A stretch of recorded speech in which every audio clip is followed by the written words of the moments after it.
The label of early access has become synonymous with big flops, scams, and lazy developers.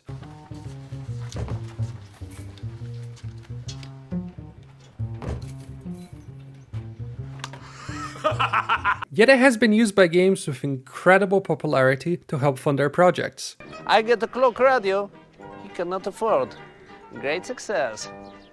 With so many different examples and wildly different results of games associated with the early access title, and no clear requirements for a game to fit that label of early access, was introducing the early access program a mistake by Steam? To answer this question, I need to go on a tangent here. And bear with me, I promise this will make sense. Around 2010, I had just moved to Brazil. I was 9, and instead of socializing and learning how to pickpocket like every normal kid my age, I borrowed my dad's work laptop and installed Minecraft on it. And once I had finished downloading, and I set everything up and named my first world, I could finally press the start button. In that very moment, I felt something incredible, something special that would change me. It was a laptop overheating and fucking dying.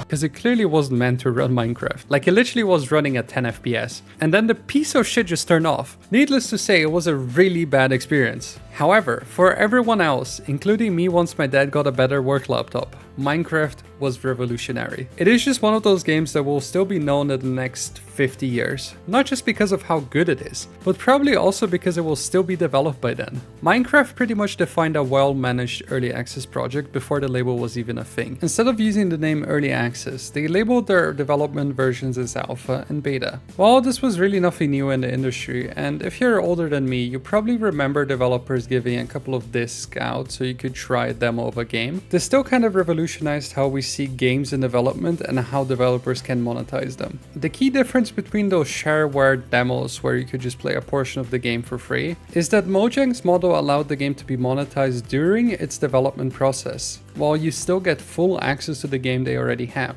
A lot of developers saw immense potential in this. I mean, hell, Minecraft would never have been as big as it is if they did not adapt this model. Being able to monetize while still working on the game allowed for bigger projects. With the growth of the monetization of games when they're still in development, Steam announced that it would start an early access program, initially with only 12 games, including LARPing Simulator, American Simulator, and Autism Simulator. With this announcement, many games like Project Zomboid, who had to sell their own games on their website, or other projects that had to rely on crowdfunding pages, could now post their games on Steam and benefit from extra exposure.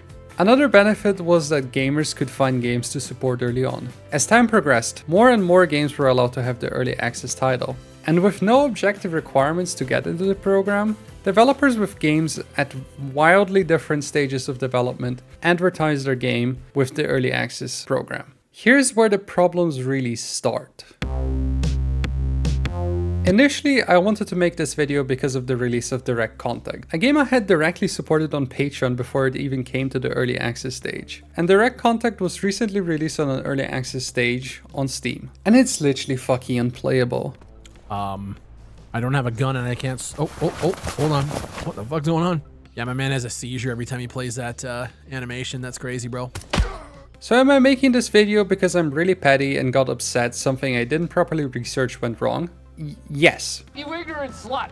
However, I'm not really that big of an ignorant slut. With my original video, I wanted to get the point across that early access has become a meaningless tag. That lazy developers just shove the responsibility of quality assurance onto players because it's just early access. You guys have to give us the feedback. I'm not gonna test my own game, because why would I? However, after spending a lot of time talking to people involved in game development and talking to my imaginary best friend Bob, I came to the conclusion that maybe, just maybe, things are not that black and white. Yes, having basically no requirements besides having a somewhat playable game to fit into the early access category might not be the best idea. Many developers have incredibly different goals in mind, and with Steam not even making a roadmap a requirement, you can never really tell where this pony is riding to. But is it a bad thing that developers can just choose whether or not they're gonna be an early access title?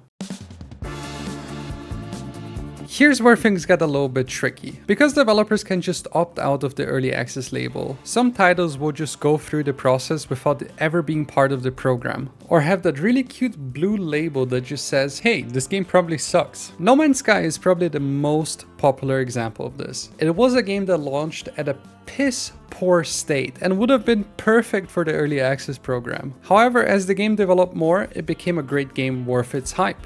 This is where we have to talk about what I like to call buyer's Stockholm syndrome. Sometimes you get the feeling that a lot of games release as a way to skip on quality assurance. Why pay someone to check your game if you can just release an update, open Reddit, and then wait for someone to make a detailed post on everything that is wrong? I think the most common thing I hear whenever anyone wants to give criticism on a game is, it's just early access, followed by an incomprehensible attempt to explain why this indie developer running on the basement of their mother is going to change and be the perfect game, just like No Man's Sky. If you are someone that suffers from buyer's Stockholm syndrome, I hate to break it to you, but your favorite game is No Man's Sky. No Man's Sky was bankrolled by Sony and still had millions just sitting around to fix their game. Cyberpunk is another example like that. It also had a terrible release, but they're literally a part of the Polish economy. Those are huge titles that had the time and money to fix themselves. Indie developers don't have the luxury to just sit there and wait for feedback later. It is on early access exactly because they need the feedback early on, so the game is built on solid foundations.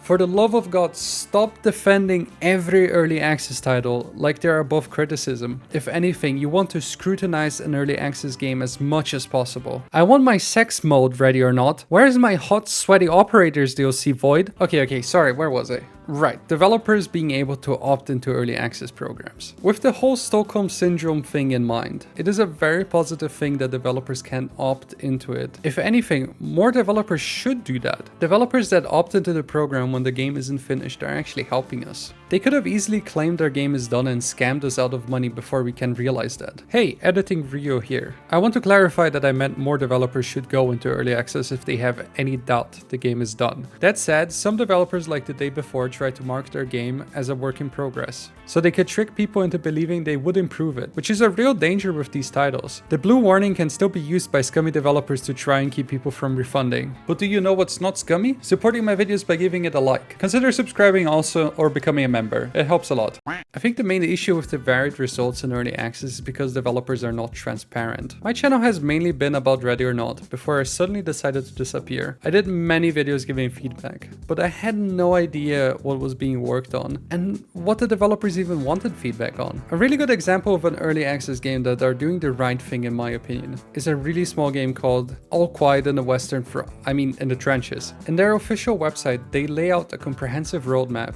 and a date in which they achieve their goal. This gives the consumer a really good idea of what is going on and what to expect. What I'm trying to hint at here is that early access isn't the problem. The problem is how some developers bastardize it, how some people defend a game to the death and come up with bizarre mental gymnastics about future development decisions they have no idea about because the developers don't tell them about it.